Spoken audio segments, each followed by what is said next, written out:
At 67 years old, I thought I had reached the age when a man could recognize a lie before it had time to sit down at his table. I was wrong. The woman I was supposed to marry told me her only daughter had been dead for nearly 15 years. She said that was why there would be nobody from her side of the family at our wedding, why she hated Mother's Day, why there were no photographs from that part of her life, and why I should never ask too many questions about the years before we met. I believed every word. Then, 3 weeks before our wedding, I drove 200 miles south and stood on the front porch of a modest brick house outside Lexington, Kentucky. A woman opened the door. She had my fiancé's eyes. A little boy came running up behind her and said, "Mom, who is it?" That was the moment I understood that I had not simply been lied to. I had been invited to marry a person whose entire life depended on me never meeting someone who was very much alive. My name is Frank Delaney. At the time this happened, I was 67, a widower, a father of 2 grown children, and a grandfather of 4. I had lived in Columbus, Ohio, nearly my whole life. My father started Delaney Home Supply with one store and a borrowed delivery truck in 1974. By the time he died, we had 4 locations scattered around central Ohio. My son, Matthew, ran the day-to-day operations by then, though I still showed up 3 mornings a week because retirement, I had discovered, mostly consisted of people congratulating you for having nowhere important to be. My daughter, Lisa, lived 20 minutes away with her husband and 2 daughters. Matthew and his wife had 2 boys. Sunday dinner was our thing. Nothing fancy. Roast chicken, baked potatoes, too much bread, whatever pie Lisa decided I needed to stop pretending I didn't want. After my wife, Susan, died from cancer 9 years earlier, those Sundays became the structure that held my life upright. I was not looking to fall in love again. I want to make that clear. People have a strange idea that widowers spend their evenings staring out windows, waiting for fate to send somebody with kind eyes and a casserole. I was doing fine. I had my children, my grandchildren, my business, my friends. I had a Labrador named Henry who snored louder than Susan ever had and took up more room in bed. Then I met Vivian Reed. She was 59, elegant without being flashy, smart without needing you to notice. She worked in donor relations for a private university in Columbus, and seemed to know everybody from retired judges to orthopedic surgeons to women who chaired committees for things I had never heard of. We met at a hospital fundraiser. I was there because Delaney Home Supply had sponsored a table. Vivian was there because she had helped organize the event. She sat beside me by accident. At least that is what I believed at the time. We talked for 3 hours, not about money, not about business. We talked about bad coffee, old movies, the ridiculous fact that every charity dinner in America serves the same piece of chicken, and how people over 60 suddenly start receiving mail from companies that assume we are moments away from falling down the stairs. She made me laugh. I had forgotten how much I missed laughing with a woman across a table. We started seeing each other, slowly at first, then not slowly at all. Vivian fit into my family in a way that surprised me. My granddaughters liked her because she remembered everything they told her. My grandsons liked her because she cheated at cards and denied it with a straight face. Lisa was cautious. Daughters usually are when their widowed fathers start dating. But after about 6 months, even she admitted that Vivian seemed good for me. Matthew liked her immediately. "She makes you less grumpy," he told me. "I am not grumpy." Exactly what a grumpy man would say. Vivian laughed so hard she nearly spilled her wine. For the first time since Susan died, my house began to feel like it was holding a future again instead of preserving a past. There was only one subject Vivian never wanted to discuss: her family. Her parents had both passed away, she told me. No siblings. She had been married once in her 20s, and she had a daughter. Her name was Elise. The first time Vivian told me about her, we were sitting on my back deck in late October. The leaves had started dropping into the yard. Henry was asleep under the table. I had asked an innocent question: "Do you ever wish you'd had grandchildren?" Vivian became so still that I immediately regretted asking. She looked toward the trees for a long time. Then she said, "I would have." I didn't understand. She swallowed. "My daughter died." There are moments when you know the next words you speak will be remembered. So I chose mine carefully. I'm sorry. Vivian nodded. She was 22. I reached across the table and took her hand. You don't have to tell me anything you don't want to. Car accident, she said, long time ago. Her voice was flat, in the way grief sometimes becomes flat after it has been carried too many years. I did not ask more. Maybe that was my first mistake. Or maybe trusting someone you love should not be considered a mistake. For the next year, Elise existed in our relationship as an absence. Vivian never showed me a photograph. There was no framed picture in her apartment, no birthday memory, no stories about school, no stories about childhood. When I asked once whether she wanted us to light a candle for Elise at Christmas, Vivian said no so quickly that I never mentioned it again. I told myself grief did not follow rules. Some people build shrines, some people pack everything into boxes, some people talk, some people cannot. Who was I to tell a mother how to survive losing a child? After 18 months together, I proposed. Nothing dramatic. We were at my house on a Tuesday night. I had cooked steak badly enough that Vivian finally took the pan away from me. While she was standing at the stove complaining that a man who owned hardware stores should understand heat, I took the ring out of my pocket. She turned around and saw me holding it. For once in her life, Vivian Reed had nothing to say. Then she started crying. I did too. We decided on a small October wedding, about 60 people, my children, grandchildren, a few cousins, close friends. Vivian invited several people from the university and some longtime friends, but nobody from her family, because, as far as I knew, there was nobody left. The first thing that bothered me appeared on an insurance form, not a hidden letter, not a mysterious photograph, an insurance form. That is how real trouble usually enters your life, my friends. Not with thunder, with paperwork. Because we were getting married, my attorney suggested Vivian and I update our estate plans separately before combining anything. I agreed. At my age, romance is wonderful, but so is knowing who owns the house if somebody dies while taking out the trash. Vivian filled out her documents. I filled out mine. A week later, my attorney's office sent copies to the house for signatures. Vivian was in Cleveland for a university event, so I placed her packet on the kitchen counter. Mine was beneath it. One page had been clipped backward. I turned it over without thinking. At the top was a section listing current insurance beneficiaries. The first name was mine. The second name was Elise Morgan. Relationship, daughter. I stared at it. Then I read it again. The form had been updated 18 months earlier. I wish I could tell you I immediately understood. I didn't. My first thought was that it had to be an old administrative mistake. Maybe Elise had remained on the policy after her death. Maybe the date referred to some unrelated policy update.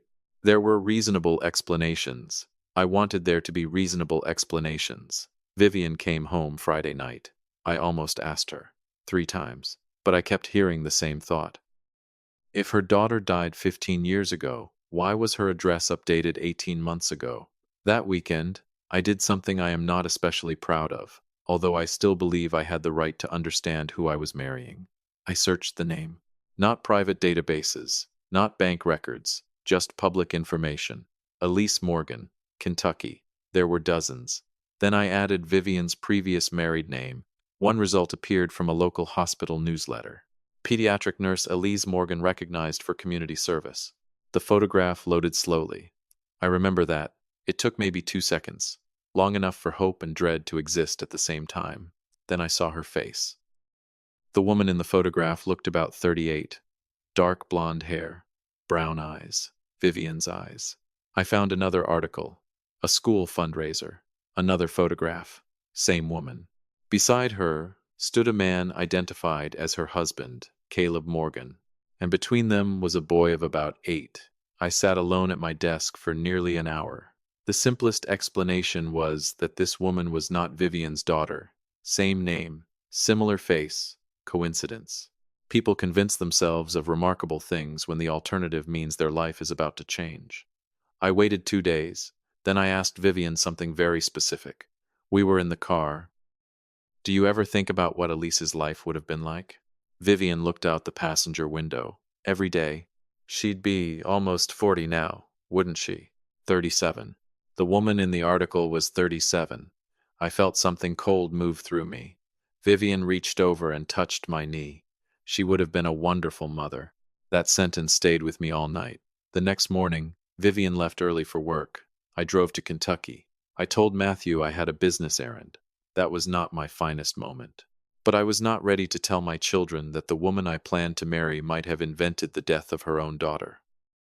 The drive took a little over 3 hours. I spent most of it arguing with myself. What if I was wrong? What if I was about to knock on a stranger's door and cause some kind of pain I did not understand? What if Elise really had cut Vivian off? What if Vivian had lied because the truth involved something so terrible she could not say it? I promised myself one thing. I would not accuse anyone. I would ask. I would listen. And I would not confuse a pleasant face with proof of innocence.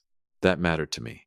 By noon, I was sitting in my truck outside a brick ranch house in a quiet neighborhood near Lexington. Bicycles leaned against the garage. A basketball hoop stood beside the driveway. There were 2 pumpkins on the porch. I nearly left. Then the front door opened. A woman stepped outside carrying a laundry basket.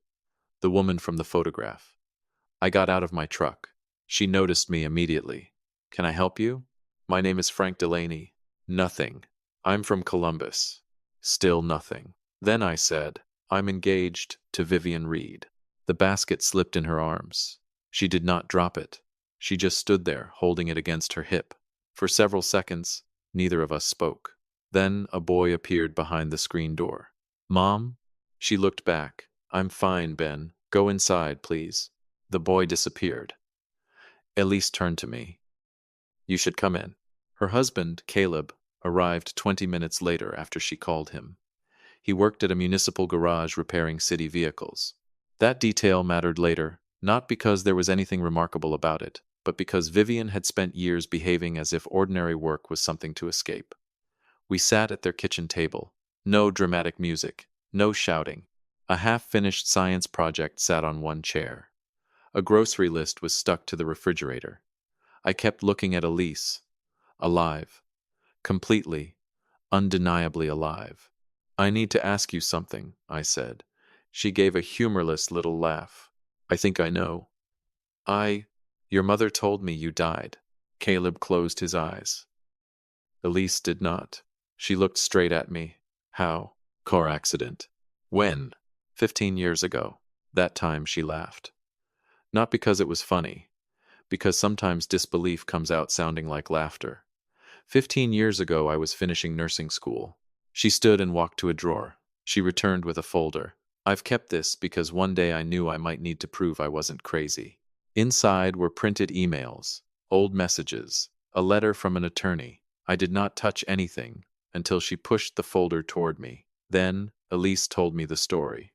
She and Vivian had been close when she was young. Not perfect, but close. After Vivian divorced Elise's father, she rebuilt her life in Columbus. New job, new friends, new circles. Elise stayed in Kentucky near her father. She went to nursing school. Married Caleb. Vivian did not like Caleb. Not because he was cruel. Not because he mistreated Elise. Because he was a mechanic. According to Elise, Vivian once said, "You worked too hard to end up living this small." Elise never forgot it. The real break came 7 years earlier. Vivian was interviewing for a senior fundraising position at the university. During a conversation with one of the trustees, she said she had lost her daughter. She meant, according to what she later told Elise, that they were estranged. The trustee assumed Elise had died. Vivian did not correct her. Then someone else heard the story. Then another person. Eventually, a donor profile was written describing Vivian as a woman who had rebuilt her life after the devastating loss of her only child. Elise found the article online. She called her mother. Vivian begged her not to make trouble. She said correcting it would make her look dishonest. Elise told me. I looked at her. She was dishonest. Yes. What happened then? I told her she had 1 week to correct it. Did she? No. Instead, Vivian expanded the story. Over time, Elise's supposed death became part of Vivian's public identity. A tragic loss, a source of strength, something people admired her for surviving. She had even helped establish a small annual scholarship for students who had experienced family loss, not named after Elise. That would have been too easy to verify. But inspired, Vivian had publicly said, by the daughter I lost too young. I felt sick. Not because Vivian had lied once, because she had discovered that the lie benefited her and chosen to feed it. Why didn't you expose her? I asked. Elise looked toward the hallway where her son had disappeared. Because I didn't want my son growing up inside her scandal. She paused. And because she's still my mother. There are some sentences that explain an entire family. That was one. Then Elise handed me her phone. There's something else you should see. The message was dated 11 days earlier, from Vivian. I read it twice. Frank and I are getting married next month. He believes what everyone here believes. Please do not contact me, or anyone connected to the wedding. I will deal with everything after. I am asking you not to destroy this for me. Below it was Elise's reply. You already destroyed it. You just haven't told him yet. I put the phone down. That was the moment everything changed. Until then, some part of me had still been searching for an explanation. Shame, fear, a lie that had gotten out of control. But 11 days earlier, while choosing wedding flowers with me, Vivian had deliberately asked her living daughter to remain dead a little longer. Not forever. Just until I married her. I drove home that evening with both hands tight on the steering wheel. I did not confront Vivian. Not yet. People later asked me why. The answer is simple. I needed to know whether she would tell me the truth if I gave her a clean opportunity. Because if I accused her first, she could claim panic, confusion, misunderstanding. But if I opened the door and she chose the lie on her own, then I would never have to wonder. Vivian was sitting at my kitchen table when I got home. Wedding folders everywhere, fabric samples, menus, place cards. She smiled. There you are. I kissed her forehead. It was one of the hardest things I have ever done. How was Kentucky? She asked. My heart stopped for half a second. Then I realized I had mentioned the business trip. Long drive. You look tired. I am. She closed the folder in front of her. I was thinking about Elise today. I looked at her. Vivian's eyes filled with tears. Perfect tears. Quiet. Controlled. I wish she could see this, she said. I wish she could see me happy again. I wanted to believe those tears. That was the worst part. For the next 4 days, I paid attention. Not like a detective. Like a man finally listening to the second meaning beneath every sentence. Vivian suggested an empty chair at the rehearsal dinner. For Elise, she said. Then she changed her mind. Too painful. She asked me whether I would mention her daughter in my wedding toast. Just something small, she said. About how love can come after loss. I said I would think about it. The next evening, my daughter Lisa came over. I told her everything. She cried. Not for me first, for Elise. She has a grandson? Lisa asked. Yes. And Vivian knows? Yes. Lisa stared at me. Dad. She sat at this table with my girls. I knew what she meant. Vivian had talked about how precious grandchildren were. She had bought birthday gifts for mine. All while asking her own daughter to remain invisible. Matthew came over later. He listened without interrupting. When I finished, he asked one question. What are you going to do? I don't know yet. Yes, you do. He was right. I just did not want to say it. The wedding was over. I knew that. What I did not know was how it would end. The next morning, I called Elise. I need to ask you something, and you can say no. All right. I am going to give your mother one opportunity to tell me the truth. Silence. If she doesn't, I want to end this with no doubt left. I thought about asking you to come to a private dinner. Another silence. No, donors, I said. No coworkers, no audience. Just my children, you, Caleb, and your mother. You can leave at any moment. I will not surprise you with anything. What do you want me to do? Nothing. Then why would I come? Because she has spent 7 years telling people you are gone. I think, at least once, she should have to look at you while deciding whether to continue the lie. Elise took a long breath. I won't come alone. Bring your husband. And Ben. I hesitated. I don't want a child in the middle of this. He already is. She was right again. But he doesn't have to be in the room. she added. Caleb can wait with him outside until I know what's happening. That was fair. We agreed. Friday night, my house, 6 o'clock. I told Vivian I wanted one quiet dinner with my children before the final wedding week began. She loved the idea. She even made dessert. That nearly broke me. At 5:45 Friday evening, Matthew and Lisa arrived. They knew. Vivian did not. Elise, Caleb, and Ben waited at a small hotel 10 minutes away until I called. At 6:15, we sat down. Vivian was cheerful. She talked about the weather forecast for the wedding. She asked Matthew about the stores. She complimented Lisa's necklace.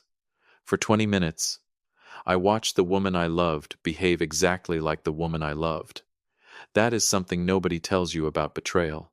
The person who deceived you does not suddenly become a stranger. They keep using the same voice. They keep smiling the same way. Your heart remembers them even after your mind has learned something your heart cannot accept. After dinner, Vivian brought out an apple tart. I poured coffee. Then I looked at her. Before we get married, I need to ask you something. She smiled. Sounds serious.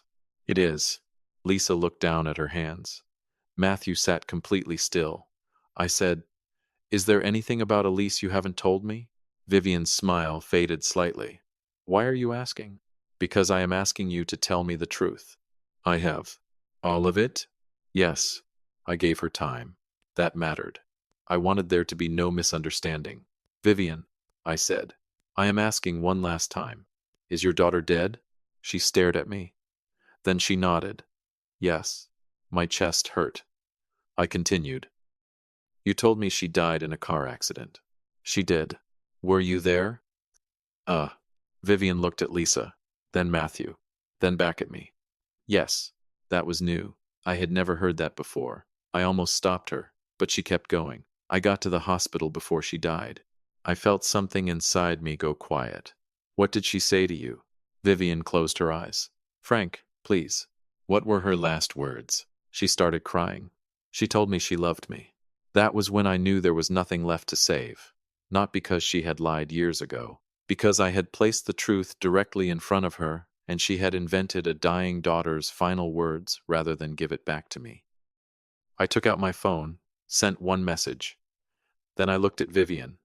Her name is Elise Morgan. Vivian stopped crying. I continued. She is 37 years old. She is a pediatric nurse. She lives outside Lexington with her husband Caleb. The color disappeared from Vivian's face. She has a 10-year-old son named Ben. Vivian pushed her chair back. Frank, I know about the university article. She stared at me. I know how the story started. Frank, you don't understand. I know you asked Elise 11 days ago not to contact me until after our wedding. Her mouth opened. Nothing came out. I saw the message. That was the moment the doorbell rang. Vivian looked toward the hallway, then back at me.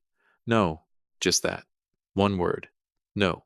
I stood. Lisa, would you get the door? My daughter walked out of the dining room. A few seconds later, she returned. Elise came in behind her, alone. Caleb and Ben were still outside. Vivian stood so quickly, her chair struck the wall. For a moment, mother and daughter simply looked at each other. 7 years of silence stood between them. Vivian whispered her name. Elise. Elise's face did not change. I'm alive. Nobody moved. Vivian looked at me. This is cruel. I shook my head. No, you brought her here to humiliate me. No. I brought her here because I gave you the chance to tell me she was alive. You had no right to contact her. Elise spoke. He contacted me once. You told people I was dead for 7 years. Vivian turned toward her. You have no idea what I went through. I asked you to correct one article. It wasn't that simple. It was exactly that simple. Vivian pressed both hands against the edge of the table. My entire career. Elise laughed once. There was no humor in it. There it is. Vivian looked at me again. You think I wanted this? I think you wanted to marry me before I found out. That's not fair. I took a breath. I could have understood estrangement. She said nothing. I could have understood a terrible relationship with your daughter. I could have understood things you regretted.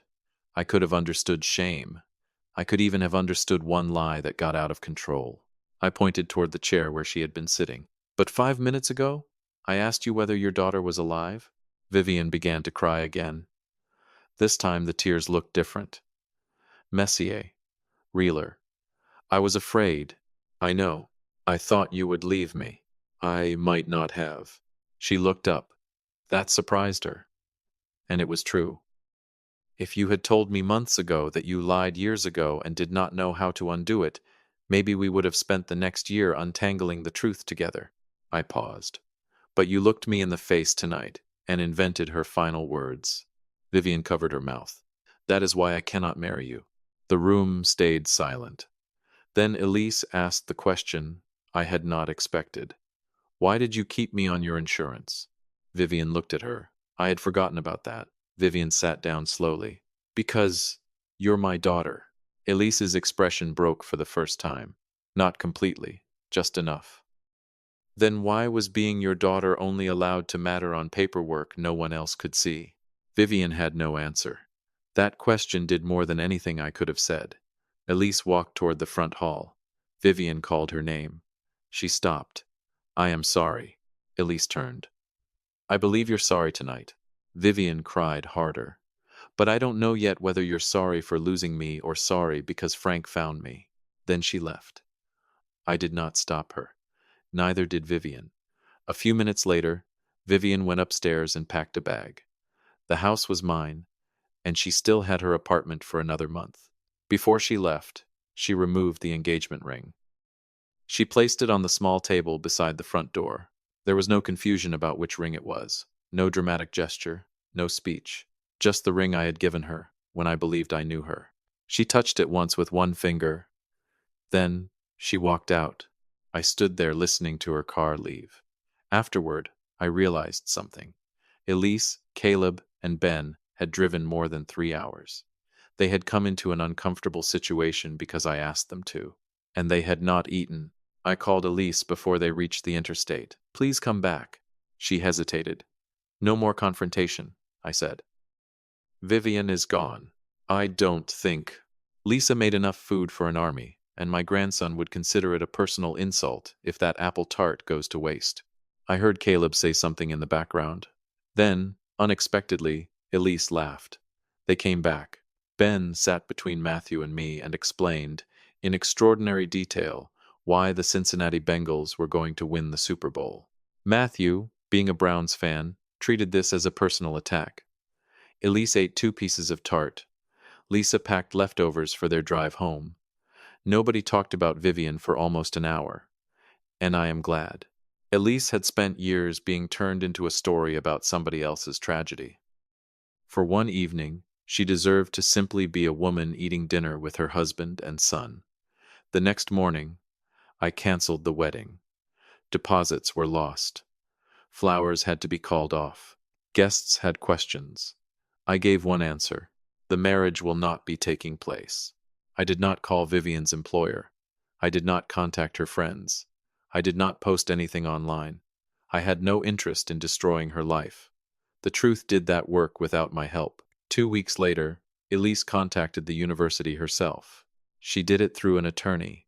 She submitted the article, the old correspondence, and documents proving she was very much alive. Vivian resigned before the internal review was completed. I heard later that the university corrected several public materials and sent a private apology to Elise. I do not know everything that happened after that. I did not ask. Vivian wrote me 3 letters. I read the first. She admitted the lie had begun as cowardice. Then it became convenient, then useful, then necessary. By the time she met me, she said, she had told the story so many times that correcting it felt more frightening than continuing it. That is how lies grow. Not because they become easier to tell, because the truth becomes more expensive every day you postpone it. I never answered her letters, not out of revenge. I simply had nothing left to add. Elise told me, months later, that Vivian had written to her, too, a real apology. No excuses. No request for immediate forgiveness. Elise had not decided whether she wanted a relationship with her mother again. I told her she did not owe me that decision. Nobody watching from the outside knows enough about a family to demand reconciliation. That was another lesson I learned. Love can leave a door unlocked. It does not have to stand in the doorway, waiting forever. As for me, I did not remarry. Maybe I still will. Maybe I won't. At 68, I have learned not to make promises about what life has finished doing. Sunday dinners continue. Henry still snores. My grandchildren still cheat at cards and blame each other. Sometimes Elise sends Lisa a Christmas card. Once, Ben mailed me a Bengals sticker, which Matthew tried to throw away before I stopped him. We are not a replacement family for them. I am not Elise's father. That is not the point. The point is that on one Friday night, a woman who had been declared dead in someone else's story walked into my dining room and reclaimed the simple fact that she existed. And the woman I loved had one final opportunity to choose the truth. She did not. My friends, I did not end that engagement because Vivian had a broken relationship with her daughter. Families break. Good people make terrible mistakes. Parents fail children. Children fail parents. Sometimes distance is necessary. Sometimes reconciliation is impossible. I ended it because I asked the woman I was going to marry a direct question about the foundation of our life together, and with the truth standing 10 minutes away, she still chose the lie. That is what I could not marry. Not her past, not her mistakes. The choice she was still making in the present. You can forgive almost anything that someone is willing to face honestly, but you cannot build a future with a person who needs you to believe in someone who never existed. And you should never have to disappear so somebody else can become the person they want the world to see. Truth does not make every relationship easy, but it gives every relationship a real chance. When something important feels hidden, ask with kindness, listen carefully, and give honesty room to appear. We cannot control whether others choose truth, but we can choose dignity, compassion, and clear boundaries. Sometimes walking away from deception is not losing love. It is making space for peace, healing, and healthier love ahead. A small note for you. This story was created and fictionalized by AI for your entertainment, while also sharing a positive life lesson about honesty, family, and choosing relationships built on truth.